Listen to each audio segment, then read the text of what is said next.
ಈಗ ರಘುಸ್ವಾಮಿ ಅವರೇ, ಆಲ್ಟರ್ನೇಟಿವ್ ವ್ಯವಸ್ಥೆ ಈ ಹಂತಕ್ಕೆ ನಿಮಗೆ ಮಾಡಿಕೊಳ್ಳೋದಕ್ಕೆ ಕಷ್ಟ ಇದೆ ಅಂತ ಹೇಳಿದ್ರಿ. ಇನ್ನೊಂದು ಆಲ್ಟರ್ನೇಟಿವ್ ವ್ಯವಸ್ಥೆಯ ಬಗ್ಗೆ ನಾನು ಕೇಳ್ತಾ ಇರೋದು, ಈಗ ದಿಲ್ಲಿಯಲ್ಲೊಮ್ಮೆ ಪೊಲ್ಯೂಷನ್ ಜಾಸ್ತಿ ಆದಂಥ ಸಂದರ್ಭದಲ್ಲಿ ಸಮ ಬೆಸ ಈ ರೀತಿಯ ಒಂದು ನಿಯಮವನ್ನು ಜಾರಿಗೆ ತಂದಿದ್ರು. ಹೌದು. LPG ಯಲ್ಲಿ ಈ ರೀತಿ ಮಾಡೋದಕ್ಕೆ ಸಾಧ್ಯ ಇದೆಯಾ? ಆಟೋ ಚಾಲಕರು ಇದಕ್ಕೆ ಸಹಕರಿಸುವಂಥ ಸಾಧ್ಯತೆಗಳಿದಾವೆ ಅಂದರೆ ಸಮ ಸಂಖ್ಯೆ ಇದ್ದಂಥ ಆಟೋಗೆ ಒಂದು ದಿನ LPG ಕೊಟ್ಟರೆ ಬೆಸ ಇದ್ದ ರೀತಿ ಈ ರೀತಿ ಏನಾದರೂ ವ್ಯವಸ್ಥೆಯಲ್ಲಿ ಇದಕ್ಕೆ ಸಹಕರಿಸೋದಕ್ಕೆ ರೆಡಿ ಇದ್ದಾರೆ ಆಟೋ ಚಾಲಕರು? ಖಂಡಿತ. ಇವಾಗ ದುಡಿಲೇಬೇಕು ಅಂದಾಗ ಅದನ್ನು ಸಹಕರಿಸಲೇಬೇಕು. ಈಗ ನಾವು ಬರೀ 500 ರೂಪಾಯಿ ಗ್ಯಾಸ್ ಹಾಕಿಸ್ಕೊಂಡು ದಿನವೆಲ್ಲ ಕಾಯೋದ್ರ ಬದಲು ಇವ್ರು ಆ ಥರ ಏನಾದ್ರು ಮಾಡಿದ್ರೆ ಒಂದು 2.5 ಲಕ್ಷ ಆಟೋದಲ್ಲಿ 1.25 ಲಕ್ಷ ಒಂದಿನ ಆ ಥರ ಮಾಡಿದ್ರೆ ಖಂಡಿತ ಅನುಕೂಲ ಆಗುತ್ತೆ. ನಮ್ಗಳಿಗೂ ಕೂಡ ರೋಡಲ್ಲಿ ಕಾಯೋದು ತಪ್ಪುತ್ತೆ. ಇವತ್ತು ನನಗೆ ದುಡಿಮೆ ಇಲ್ಲ, ಗ್ಯಾಸ್ ಇಲ್ಲ ಅಂದ್ಬಿಟ್ರೆ ನೆಮ್ಮದಿಯಾಗಿ ಮನೆಗಾರು ಇರ್ತೀವಿ, ಖರ್ಚು ಕಮ್ಮಿ ಆಗುತ್ತೆ. ನಾವು ಇತ್ಲಾಗಿ ಗ್ಯಾಸ್ ಸಿಗುತ್ತೆ ಅಂತ ಹೋಗಿ ಬಂಕ್ ಹತ್ರ ನಿಂತ್ಕೊಂಡು ಅಲ್ಲಿ ಲೈನಲ್ಲಿ ಊಟ ತಿಂಡಿ ಮಾಡ್ಕೊಂಡು ಎಕ್ಸ್ಟ್ರಾ ಖರ್ಚುಗಳು ಉಳ್ಕೊಂತವೆ. ಆ ಥರ ಮಾಡಿದ್ರೆ ಪರ್ಯಾಯ. ಬಟ್ ಅದು ಮಾಡಬೇಕು. ಆಮೇಲೆ ಇನ್ನೊಂದು ಏನಂದರೆ ಸರ್ಕಾರಿ ಸ್ವಾಮ್ಯದ ಬಂಕ್ ಏನಿದ್ದಾವೆ, ಪ್ರೈವೇಟ್ ಬಂಕ್ ಏನಿದ್ದಾವೆ, ಒಂದೇ ರೇಟ್ ಇರಬೇಕು. ಈಗ HP ಇಂಡಿಯನ್ನು ಭಾರತ್ ಒಂದೇ ರೇಟ್ ಇರುತ್ತೆ. 1 ರೂಪಾಯಿ 2 ರೂಪಾಯಿ ಡಿಫ್ರೆನ್ಸ್ ಇರ್ಬೋದು. ಇಲ್ಲಿ ಹೆಂಗಾಗಿದೆ ಅಂದರೆ ನಯರಾ ಬಂಕಲ್ಲಿ 105 ರೂಪಾಯಿ ಇದೆ, ಟೋಟಲಲ್ಲಿ 100 ಇದೆ, ಯಾವ್ರಾಗೂ 90 ಕಮ್ಮಿ ಇಲ್ಲವೇ ಇಲ್ಲ.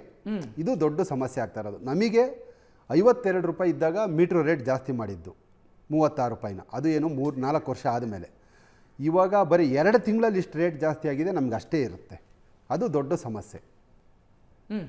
ಆಕ್ಷಿ ನಾವೇನೇ ಓಡಿಸಿದ್ರು ಕೂಡ ಎಕ್ಸ್ಟ್ರಾ ತಿರುಗಲೇಬೇಕಾಗುತ್ತೆ, ಯಾವುದೇ ಆನ್ಲೈನ್ ಇದ್ರೂ ಕೂಡ. ಮೊದಲು ಸಹಕರಿಸೋದಕ್ಕೆ ರೆಡಿ ಇದ್ದೀರಿ ನೀವು?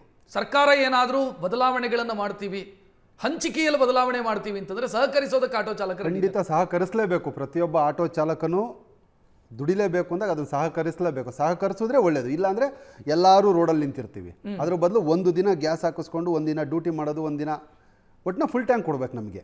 ನೀವು ಆ ಥರ ಕೊಟ್ಟರು ಕೂಡ 500 ರೂಪಾಯಿ ಕೊಡ್ತೀನಿ 300 ರೂಪಾಯಿ ಕೊಡ್ತೀನಿ ಅಂದರೆ ಅದು ಕಷ್ಟ.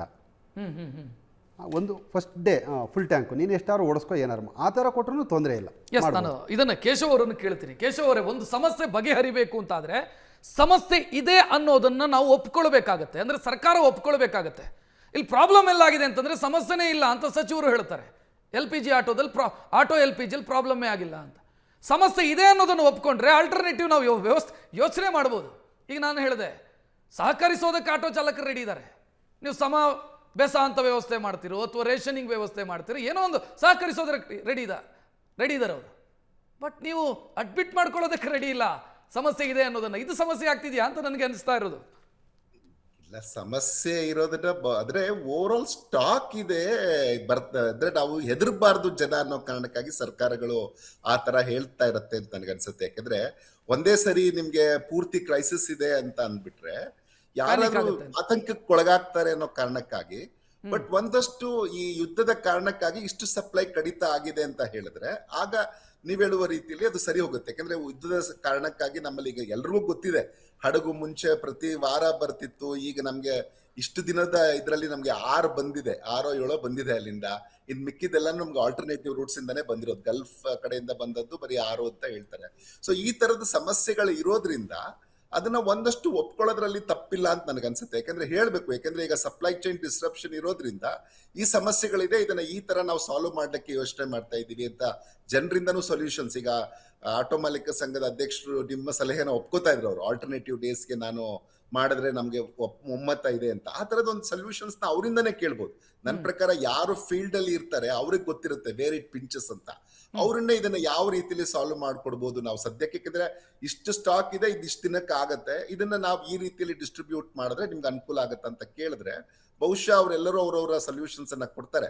ಆಗ ಒಂದು ಇನ್ನೊಂದೇನಂದ್ರೆ ಒಂದು ಆಲ್ಟರ್ನೇಟಿವ್ ಆಗೂ ಅವ್ರಿಗೊಂದು 2000 3000 ಪರ್ ಮಂತ್ ಆದ್ರೂ ನಾವು ಇವಾಗ ಸದ್ಯದ ಸ್ಥಿತಿಯಲ್ಲಿ ಕೊಡ್ಬೇಕು. ಯಾಕಂದ್ರೆ ಕೋವಿಡ್ ಸಂದರ್ಭದಲ್ಲಿ ನಾವು ಹೇಗೆ ಎಲ್ಲರಿಗೂ ಕೊಟ್ವಿ ಅಲ್ವಾ, 6000 ರೂಪೀಸ್ ಕ್ಯಾಬ್ ಮಾಲೀಕರಿಗೆ ರಾಜ್ಯ ಸರ್ಕಾರ ಕೊಡೋಕೆ ಟ್ರೈ ಮಾಡ್ತು.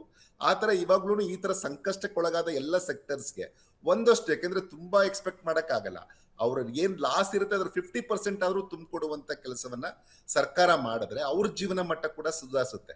ಇಲ್ಲಾಂದ್ರೆ ಥ್ಯಾಂಕ್ ಯು ಕೇಶವ್ ಅವರೇ. ರಘುಸ್ವಾಮಿ ಅವರಿಗೂ ಕೂಡ ಧನ್ಯವಾದವನ್ನು ಹೇಳ್ತಾ, ಒಂದು ವಿಚಾರ ಸರ್ಕಾರ ಅರ್ಥ ಮಾಡ್ಕೊಳ್ಬೇಕಾದಂಥ ಅಗತ್ಯ ಇದೆ.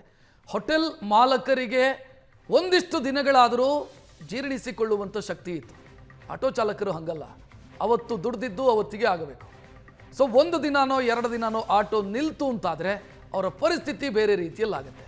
ಸೊ ಯೋಚನೆ ಮಾಡಬೇಕಾದಂಥ ಅಗತ್ಯ ಇದೆ. ಪ್ರಮುಖವಾಗಿ ಸಮಸ್ಯೆ ಇದೆ ಅನ್ನೋದನ್ನು ಸರ್ಕಾರ ಒಪ್ಕೊಳ್ಬೇಕು. ಸಮಸ್ಯೆ ಇದೆ ಅನ್ನೋದನ್ನು ಒಪ್ಪಿಕೊಂಡು ಅದಕ್ಕೆ ಪರ್ಯಾಯ ವ್ಯವಸ್ಥೆಯನ್ನು ಮಾಡಬೇಕಾದಂಥ ಅಗತ್ಯ ಇದೆ. ಇದು ಇವತ್ತಿನ ಟ್ರೆಂಡಿಂಗ್ ಎಟ್ 10. ನೇರ ದಿಟ್ಟ ನಿರಂತರ ಸುದ್ದಿಗಾಗಿ ನೋಡ್ತಾ ಇರಿ ಏಷ್ಯಾನೆಟ್ ಸುವರ್ಣ ನ್ಯೂಸ್. ನಮಸ್ಕಾರ.